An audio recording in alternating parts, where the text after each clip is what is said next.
Perkenalkan, nama saya Rizky Fajar. Nama saya Fajar. Di sini kami akan menjelaskan tentang simbol-simbol budaya bangsa Melayu. Dosen pengampu, Sidik SPD MPB. Selamat menyaksikan.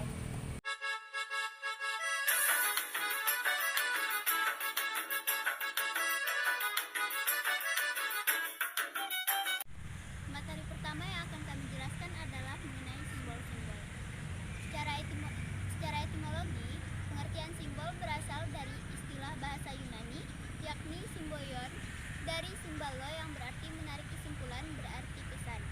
Secara terminologi, pengertian simbol adalah sarana atau media untuk membuat dan juga menyampaikan pesan, menyusun sistem epistemologi, dan menyangkut soal keyakinan yang dianut. Pengertian simbol menurut pendapat para ahli. Yang pertama, menurut Herbert Blumer 1962, beliau mengungkapkan bahwa simbol adalah suatu yang digunakan untuk saling berinteraksi antar sesama manusia. Yang kedua, pengertian simbol menurut Budiono 2005 menyatakan sebuah simbol itu berasal dari kata symbolos, yaitu bahasa Yunani yang memiliki arti tanda yang menjelaskan suatu hal kepada seseorang. Yang ketiga, simbol merupakan sebuah rangkaian antara benda atau peristiwa yang memiliki warna. Jadi menurut kami, simbol adalah sesuatu yang dibuat untuk menjelaskan makna ataupun arti dari sebuah bentuk atau sesuatu yang disimbolkan. Fungsi simbol. Yang pertama, simbol dapat membantu manusia dalam benda-benda di alam maupun di sosial dengan memberi benda-benda tersebut dengan sebuah nama. Pemberi nama berfungsi untuk membedakan antara satu benda dengan benda yang lain. Yang kedua, sebuah simbol sangat penting untuk membantu Anda dalam memahami lingkungan di sekeliling Anda. Yang ketiga, simbol dapat dijadikan sarana untuk berpikir. Yang keempat, simbol juga dapat digunakan untuk membantu dalam memecahkan berbagai permasalahan dan membantu memberikan solusi dalam masalah yang Anda hadapi. Yang kelima, kehadiran simbol Anda dapat memprediksikan kehidupan di masa lalu dan masa depan. Hal ini juga berlaku untuk menilai diri kita berdasarkan sudut pandang orang lain. Yang keenam, dengan sebuah simbol Anda dapat membayangkan berbagai fakta. Yang ketujuh, sebuah simbol juga dapat bermanfaat bagi Anda untuk menghindari dari diperbudak oleh keadaan di sekitar kita. Selanjutnya, C. Jenis-jenis simbol budaya bangsa Melayu. Yang pertama, simbol dalam pakaian Melayu, antara lain motif atau hiasan pakaian. Setiap pakaian dalam adat Melayu mengandung simbol yang mengandung makna tertentu. Sehingga dalam pakaian Melayu terdapat berbagai simbol, yaitu semut beriring, itik pulang, naga berjuang, bunga-bunga, pucuk rambung, tepuk manggis, bunga kundur, kuntun tak jadi, segi wajik, bintang-bintang, dan sayap-sayap layang-layang. Selanjutnya adalah lambang dan bentuk kain. Yang pertama itu adalah sirih setangkai, atau artinya lambang penghormatan. Yang kedua, kelapa dua jari, artinya lambang keturunan. Yang ketiga, mayang pinang, artinya lambang kecantikan. Selanjutnya adalah yang keempat, paying, atau artinya lambang tempat bernaung, sifat sosial. Yang kelima, panji-panji serta umbul-umbul, artinya itu adalah lambang keragaman persyukuran masyarakat. Selanjutnya adalah arti warna. Yang pertama, kuning, artinya itu adalah digunakan untuk raja-raja dan bangsawan sebagai lambang kekuasaan. Yang kedua, merah, digunakan untuk masyarakat lambang kerakyatan. Yang ketiga adalah hijau dan putih, digunakan untuk alim ulama lambang agama Islam. Yang keempat, biru, digunakan untuk orang besar kerajaan, lambang cakrawala dan air laut. Selanjutnya hitam, digunakan pemaku dan pemuka adat, lambang hidup yang dikandung adat dan kebesaran ulu balang atau panglima. Yang terakhir adalah coklat, digunakan untuk penghulu istana dan bangsawan, artinya itu adalah lambang ketaatan dan kepatuhan melaksanakan tugas. Selanjutnya adalah cara memakai pakaian. Yang bagi perempuan, yang pertama, bagi anak gadis harus memakai kepala kainnya di depan. Yang kedua, bagi orang perempuan tua memakai kepala kainnya di samping kanan. Yang ketiga, perempuan yang bersuami tapi belum tua memakai kepala kainnya di belakang. Yang keempat, bagi yang janda memakai kepala kainnya di sebelah kiri. Untuk yang laki-laki, yang pertama, bagi raja bagi raja, kepala kainnya boleh ditempatkan di mana saja atau bebas, tapi lazimnya sebelah belakang, barat ke depan. Yang kedua, bagi kaum bangsawan, kepala kainnya sebelah belakang atau barat ke kanan. Yang ketiga, bagi orang besar kerajaan, kepala kainnya sebelah belakang atau barat ke kiri. Yang selanjutnya adalah bagi putra mahkota atau putra raja, kepala kainnya sebelah kanan atau berat ke depan. Yang selanjutnya bagi datuk-datuk, kepala kainnya sebelah kiri atau berat ke depan. Yang terakhir bagi orang awan, kepala kainnya di belakang penuh. Pada akhirnya, simbol-simbol dalam pakaian orang Melayu adalah sebagai berikut. Yang pertama, menunjukkan identitas orang Melayu sendiri. Yang kedua, mencerminkan status seseorang seperti Raja Hulu, Balang, dan rakyat biasa. Yang ketiga, mencerminkan jati diri dan kepribadian orang Melayu. Yang keempat, sebagai simbol atau lambang keluhuran seluruh masyarakat yang menunjukkan nilai-nilai sebagai manusia yang berperadaban. Yang kelima, merupakan keagungan puncak kebudayaan Melayu. Selanjutnya kita akan membahas arti simbol dari bagian bangunan Melayu Riau. Nah, adapun maknanya yang pertama kita bahas adalah atap. Bahan utama atap adalah daun nipah dan daun rumbia yang pada perkembangannya sering digunakan atap seng. Adapun beberapa arti. Yang pertama, lambang pada atap bangunan Melayu Riau diantaranya atap kajang. Bentuk atap ini berfungsi sebagai tempat berteduh dari hujan dan panas, yang memiliki makna hendaknya sikap hidup orang Melayu dapat menjadi naungan bagi keluarga dan masyarakat. 2. Atap layar. Bentuk atap yang bertingkat disebut atap layar. 3. Atap lontik, yaitu atap yang kedua ujung perabungnya melentik di atas dan melambangkan bahwa pada awal dan akhir hidup manusia akan kembali kepada penciptanya, sedangkan lekukan pada pertengahan perabungnya melambangkan lembah kehidupan yang kadangkala penuh dengan cobaan. Yang keempat, atap limas. Hingga saat ini belum diketahui apa makna lambang pada bentuk atap limas.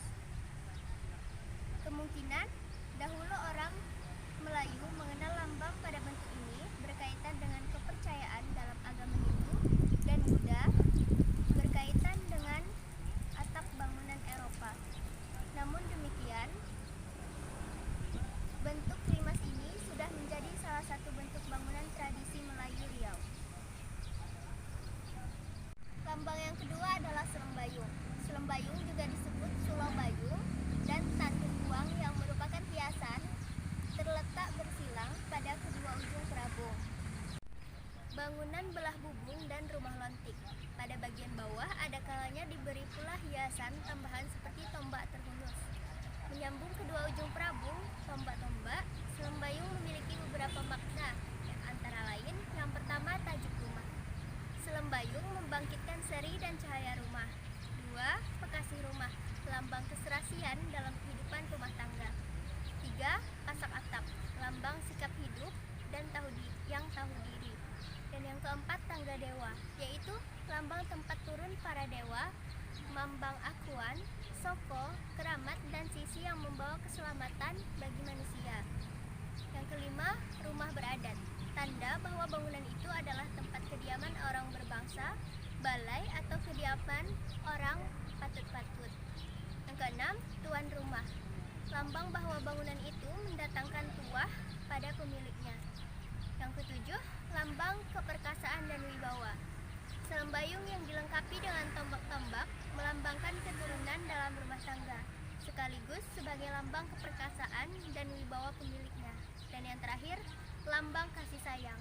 Motif ukiran selembayung atau daun-daun dan bunga-bunga melambangkan perwujudan tahu adat dan tahu diri, berlanjutnya keturunan serta serasi dalam keluarga. Lambang yang ketiga, sayap layang-layang atau sayap layangan.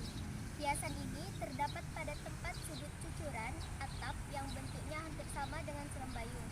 Letak 4 sayap layang-layang pada 4 sudut cucuran atap merupakan lambang sari 4 lambang hakiki, yaitu pintu rezeki, hati, budi, dan pintu ilahi. Lambang keempat yaitu lebah bergantung, hiasan yang terletak pada cucuran atap atau lispang dan kadang-kadang di bawah anak tangga. Hiasan ini melambangkan manisnya kehidupan rumah tangga, rela berkorban dan tidak mementingkan diri sendiri. Selanjutnya adalah perabung. Hiasan yang terletak pada perabung rumah atau terletak sepanjang perabung disebut kuda berlari. Hiasan ini amat jarang digunakan, lazimnya hanya dipergunakan untuk perabung istana atau balai tertentu.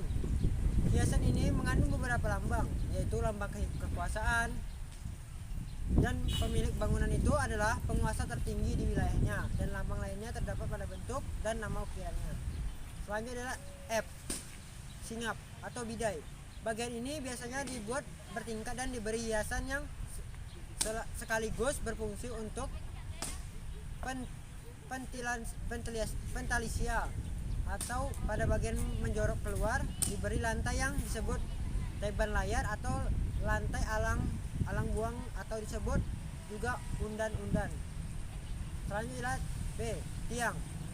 Bangunan tradisional Melayu adalah bangunan bertiang. Tiang dapat berbentuk bulat atau persegi. Jumlah tiang rumah induk paling banyak 24 buah, sedangkan tiang untuk bangunan lainnya tidak ditentukan jumlahnya. Pada rumah bertiang 24, tiang itu didirikan dalam 6 baris, masing-masing 4 buah tiang termasuk tiang seri. Selanjutnya C. Pintu. Disebut juga ambang atau lawang. Pintu masuk di bagian muka disebut pintu muka, sedangkan pintu belakang disebut dengan pintu dapur. Selanjutnya D. Jendela. Jendela lazimnya disebut tingkap atau pelingkup, pelinguk. Bentuk sama seperti bentuk pintu, tapi ukurannya lebih kecil atau lebih rendah. Daun jendela dapat terdiri atas 2 atau 1 lembar daun jendela. Jendela yang sengaja dibuat setinggi orang dewasa yang berdiri dari lantai, melambangkan bahwa pemilik bangunan adalah orang baik-baik dan patut dan tahu adalah tradisinya. Sedangkan yang letaknya rendah melambangkan pemiliknya orang yang ramah, selalu menerima tamu dengan ikhlas dan terbuka. Selanjutnya adalah tangga. Tangga naik ke rumah pada umumnya menghadap ke jalan umum yang tangga berbentuk segi empat atau bulat. Bagian ini disandarkan miring ke ambang pintu dan terletak di atas benda anak tangga, dapat dibentuk bulat atau pipih. Selanjutnya ada F. Loteng. Dalam bahasa Melayu disebut juga langga. Selanjutnya adalah G. Lantai. Lantai rumah induk pada umumnya diketam rapi dengan ukuran lebar antara 20 sampai 30 cm. Selanjutnya H. Dinding. Papan dinding dipasang vertikal atau ada yang dipasang miring atau bersilang. Pemasangan tersebut hanya untuk variasi. Untuk variasi sering pula dipasang miring searah atau miring berlawanan dengan kemiringan rata-rata. PP yang kedua adalah tentang budaya. Budaya menurut Sulaiman Sumardi dan Selo Somerjan, dua ahli tersebut adalah orang yang menekuni dasar keilmuan di bidang ilmu tentang kemasyarakatan dan juga pengetahuan sosial. Sulaiman Sumardi bersama dengan Selo Somerjan memberikan penjelasan yang cukup berbeda mengenai pengertian budaya. Mereka mengatakan bahwa budaya akan selalu memiliki hubungan yang sangat erat dengan kehidupan suatu masyarakat, sehingga dengan adanya hubungan yang erat dan tidak bisa dipisahkan itu, maka menjadi sebuah budaya. Kemudian mereka menyimpulkan bahwa budaya adalah kebudayaan yang lahir dari adanya karya masyarakat yang dalam proses penciptaannya berasal dari cipta dan rasa yang ada di dalam diri suatu masyarakat. Kita masuk ke dalam unsur-unsur kebudayaan. Nah, apa saja unsur-unsur kebudayaan tersebut? Yang pertama adalah sistem bahasa, 2. Sistem pendidikan, 3. Sistem kekerabatan dan organisasi sosial, 4. Sistem peralatan hidup dan teknologi, dan 5. Sistem ekonomi mata pencaharian hidup, 7. Sistem religi, dan 8. Kesenian. Materi terakhir tentang bangsa Melayu. Sebutan Melayu Indonesia bagi orang Austronesia secara umum berlaku untuk semua dari mereka yang menetap di wilayah Nusantara. Akan tetapi, berdasarkan waktu kedatangan serta daerah yang pertama kali ditempati bangsa Melayu, Indonesia ini dapat dibedakan menjadi 3 sub bangsa, yang antara lain bangsa Proto-Melayu, bangsa Deutero-Melayu dan bangsa primitif. Yang pertama itu adalah bangsa Proto-Melayu atau Melayu tua. Bangsa Proto-Melayu adalah nenek moyang dari bangsa Indonesia, merupakan orang Austronesia yang pertama kali datang ke Nusantara pada gelombang pertama yaitu 1500 Masehi. Bangsa Proto-Melayu masuk ke Nusantara melalui dua jalur. Yang pertama, jalur barat atau Malaysia ke Sumatera, dan jalur kedua adalah jalur utara dan timur melalui Filipina ke Sulawesi. Bila dibandingkan manusia purba pada masa itu, bangsa Melayu tua dianggap memiliki kebudayaan lebih maju. Dilihat dari penemuan bukti kebudayaan Neolitikum, yaitu hampir semua peralatan terbuat dari batu yang sudah dihaluskan. Hasil kebudayaan zaman Neolitikum dari orang-orang Austronesia yang terkenal adalah kapak persegi, ditemukan di Sumatera, Jawa, Kalimantan, Bali, dan Sulawesi Utara. Suku bangsa Indonesia saat ini yang termasuk keturunan Proto-Melayu adalah suku Dayak dan Toraja. Selanjutnya adalah bangsa Deutero-Melayu. Bangsa Deutero-Melayu adalah nenek moyang bangsa Indonesia, merupakan orang Austronesia yang datang ke Nusantara pada gelombang kedua, yaitu adalah 400 sampai 300 Masehi. Bangsa Melayu muda ini berhasil melakukan asimilasi dengan para pendahulunya, yaitu bangsa Melayu tua. Bangsa Deutero-Melayu masuk ke Nusantara melalui jalur barat dengan rute dari Yunan atau Teluk Tonkin, Vietnam, Malaysia hingga ke Nusantara. Bangsa Deutero-Melayu dianggap mempunyai kebudayaan lebih maju dibandingkan dengan bangsa Proto-Melayu karena sudah berhasil membuat barang-barang dari perunggu dan besi. Peralatan dari perunggu dan besi bangsa Deutero-Melayu yaitu kapak sepatu, kapak corong, nekara, menhir, dolmen, sarkofagus, kubur batu, dan punden berundak. Suku bangsa Indonesia yang termasuk keturunan bangsa Melayu muda adalah suku Jawa, Melayu, dan Bugis. Selanjutnya adalah suku primitif. Sebelum orang Austronesia masuk ke wilayah Nusantara, sudah ada beberapa kelompok manusia purba yang lebih dulu menempati wilayah Nusantara. Mereka adalah bangsa primitif dengan budaya yang sangat sederhana. Yang termasuk suku primitif di Nusantara adalah yang pertama, manusia Pleistosin atau manusia purba Pleistosin selalu berpindah tempat dengan kemampuan dan kebudayaan sangat terbatas, sehingga corak kehidupan manusia purba ini tidak dapat diikuti lagi. Yang kedua, suku Wedoid. Sisa-sisa suku Wedoid hingga kini masih ada dan dapat ditemukan. Mereka merampu dan mengumpulkan makanan dari hasil hutan dan memiliki kebudayaan yang sangat sederhana. Contoh peninggalan suku Wedoid di Indonesia adalah suku Sakai, Siak, dan suku Kuku di perbatasan Jambi dan Palembang. Yang ketiga, suku Negroid. Di Indonesia sudah tidak ada lagi sisa-sisa kehidupan suku Negroid. Tetapi suku ini masih ditemukan di pedalaman Malaysia dan Filipina, yaitu suku Semang di Semenanjung Malaysia dan suku Negrito di Filipina.